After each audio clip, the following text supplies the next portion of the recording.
Chère population de la ville de Tchang, de la cité du savoir, de la ville très historique et très climatique de Tchang, je vous souhaite en cette occasion très particulière un joyeux Noël, mais surtout une nouvelle année 2022. Nous venons de passer des moments assez difficiles liés à la pandémie, à coronavirus, liés aux crises du Nozo, à l'insécurité à nos frontières au niveau du Grand Nord et au niveau de l'Est. Tous ces événements véritablement malheureux ont suffisamment entamé les ressources financières de notre cher et beau pays, le Cameroun. Malgré cette difficulté et dans la perspective de la mise en œuvre de la restructuration de l'économie du Cameroun, vous avez donné le meilleur de vous-même en acceptant d'accompagner l'exécutif communal dans la mission que vous avez bien voulu lui confier,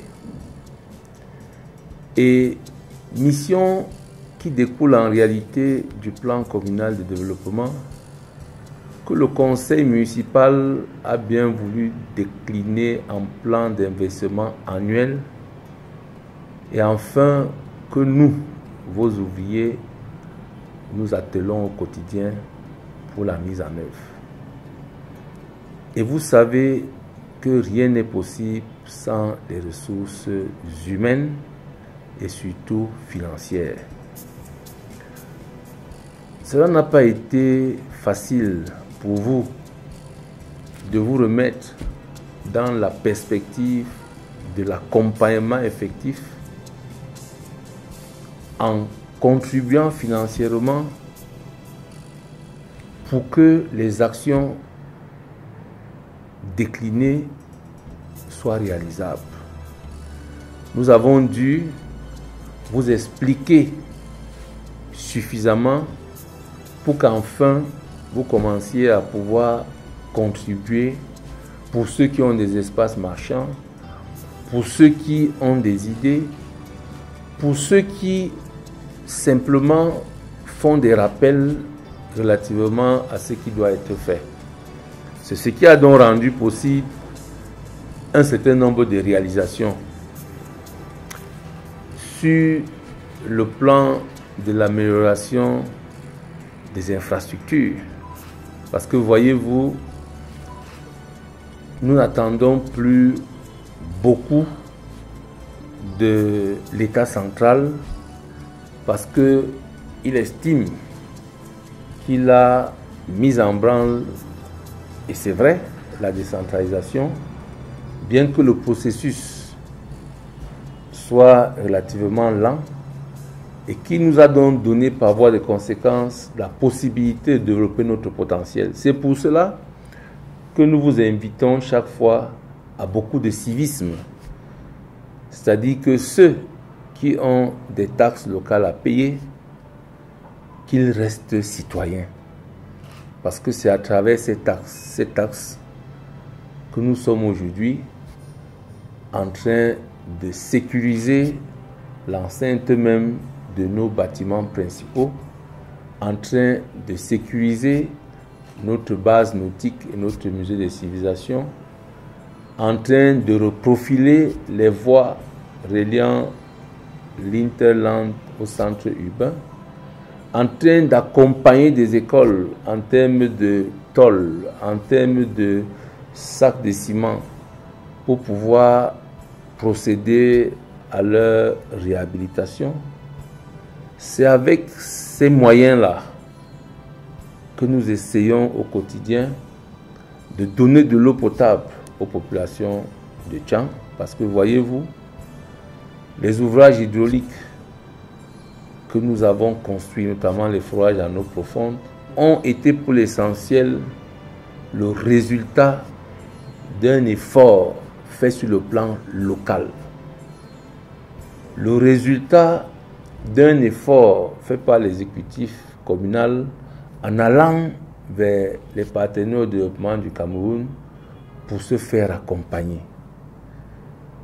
En allant vers des institutions locales, les banques classiques, le FECOM, le PNDP, pour se faire accompagner. C'est d'ailleurs dans cette perspective que dans le cadre du projet Tchang Ville Lumière, nous sommes en train de travailler dans la mise en route de 106 nouveaux panneaux solaires. Les massifs sont déjà construits.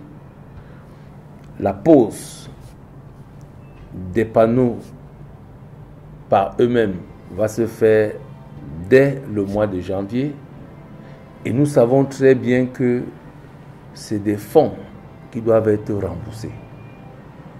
C'est donc une invite, chère population, à beaucoup plus, je dirais, de citoyenneté dans le paiement des taxes qui vous sont requises pour que ces taxes-là soient réinvesties dans la ville de Tchang. C'est ce qui a également justifié un projet assez colossal qui verra officiellement le jour dans certainement un temps assez réduit, celui de la construction de la cité municipale. C'est l'occasion de vous expliquer que les terres qui ont été sollicitées sont pour quelque chose de commun. Parce que cette cité qui sera construite va rentrer dans le domaine communal, va permettre à la commune d'avoir davantage de moyens, va permettre de loger des Camerounais de cette circonscription qui vivent à l'étranger, qu'on appelle les Camerounais de la diaspora, qui ont fait une demande plus forte que ceux qui vivent sur l'étendue du territoire de façon permanente. C'est cette possibilité que nous leur donnons qui va permettre à ce qu'ils se réintéressent à notre localité pour qu'elle puisse grandir.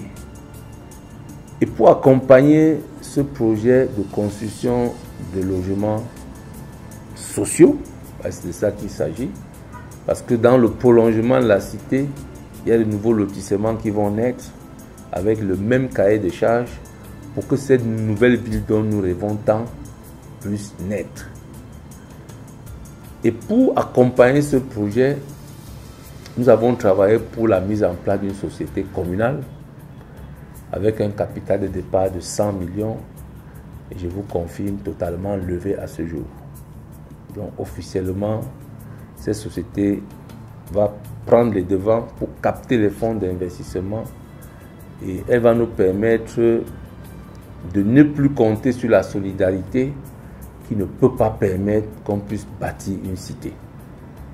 Et je puis vous dire que nous avons reçu des investisseurs ici, il y a 2 mois, qui sont intéressés par la question de l'énergie photovoltaïque, la question d'amélioration de l'eau et un projet qu'on appelle ceinture verte, qui va permettre donc de développer le secteur agricole. D'ailleurs, ces investisseurs vont revenir à Tchang au mois de janvier et vous serez informés de cela.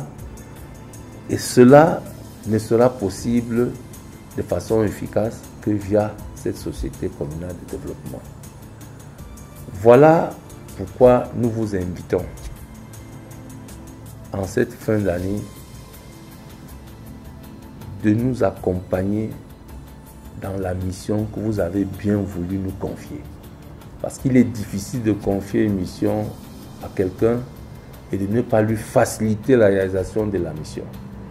C'est donc une invite aux organisations de société civile, aux ONG, à tous les acteurs de la Cité du Savoir à accompagner l'exécutif communal dans sa mission d'amélioration de vos conditions de vie.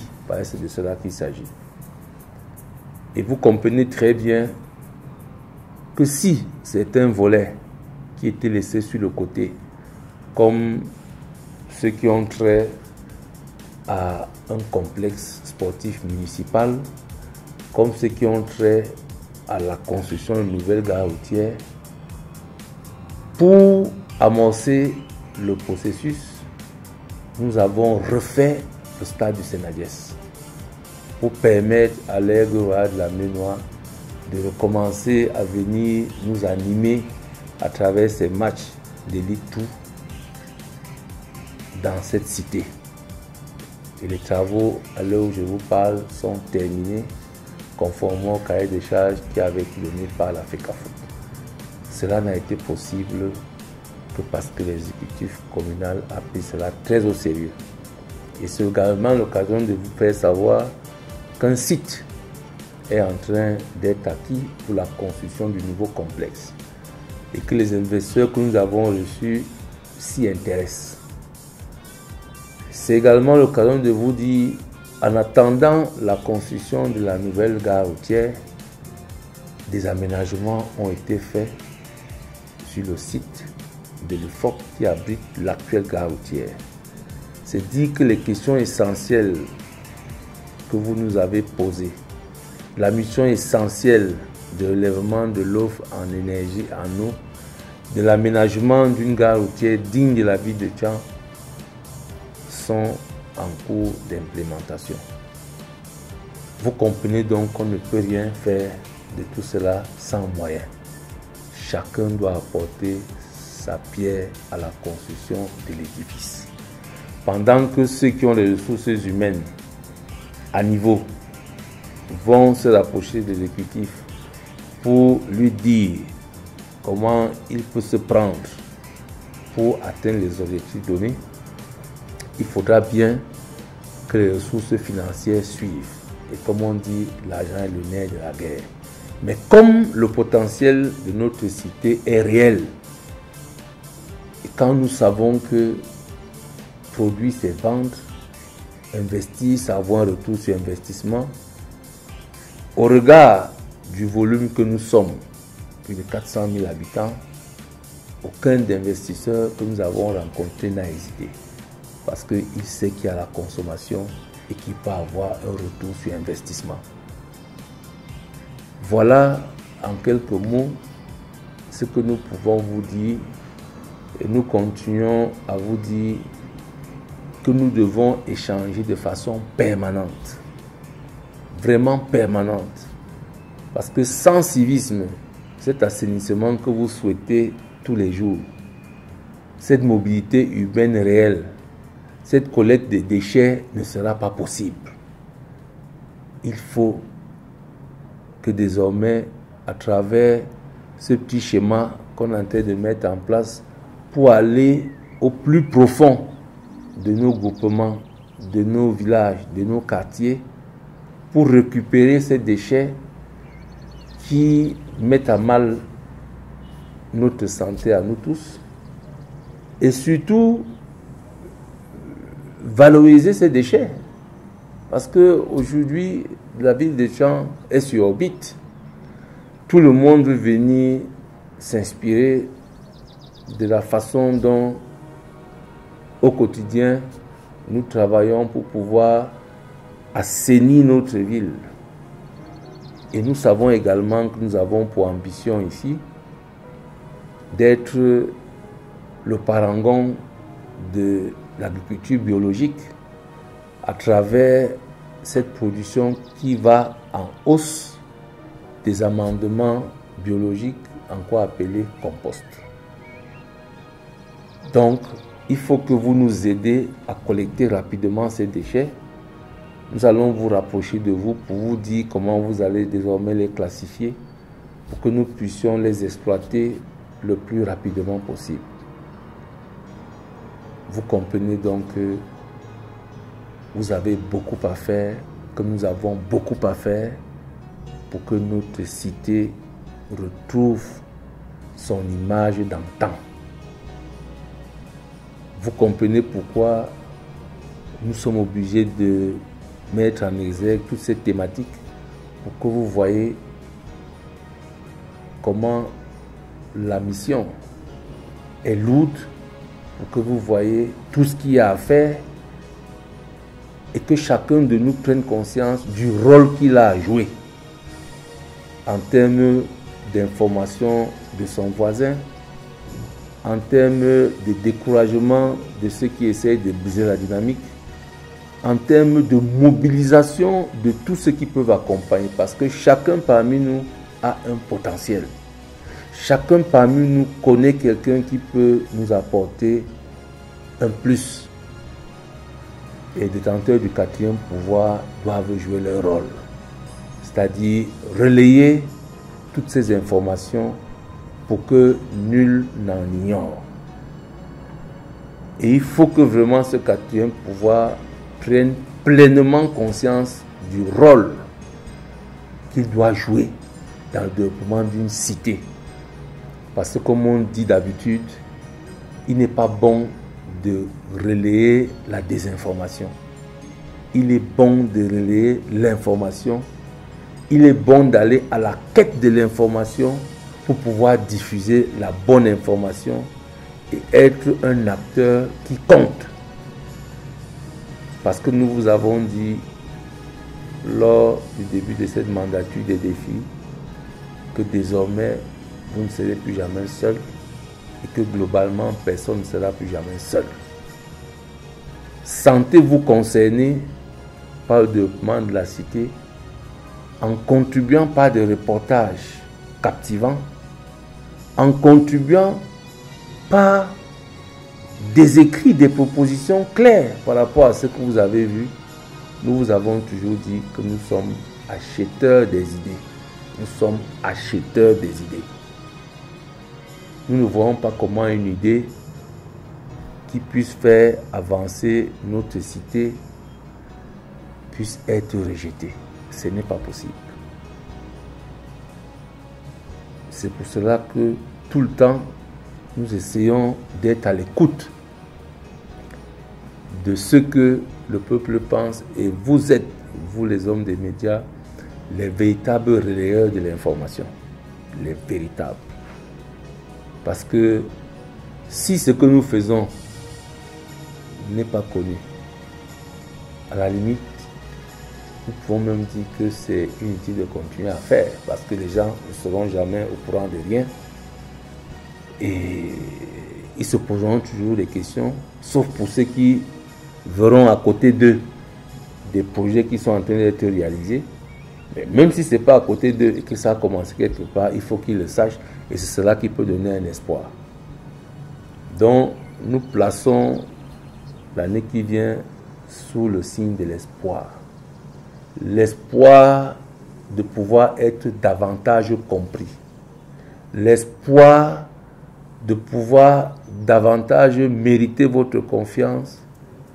L'espoir d'être à la hauteur d'implémenter la vision qui a été déclinée sur la base de votre volonté, dont l'espoir de faire changer cette cité, l'espoir qu'elle soit davantage captivante, qu'elle se développe par voie de conséquence, qu'elle développe également le département et que ce soit le Cameroun dans son entièreté qui en profite.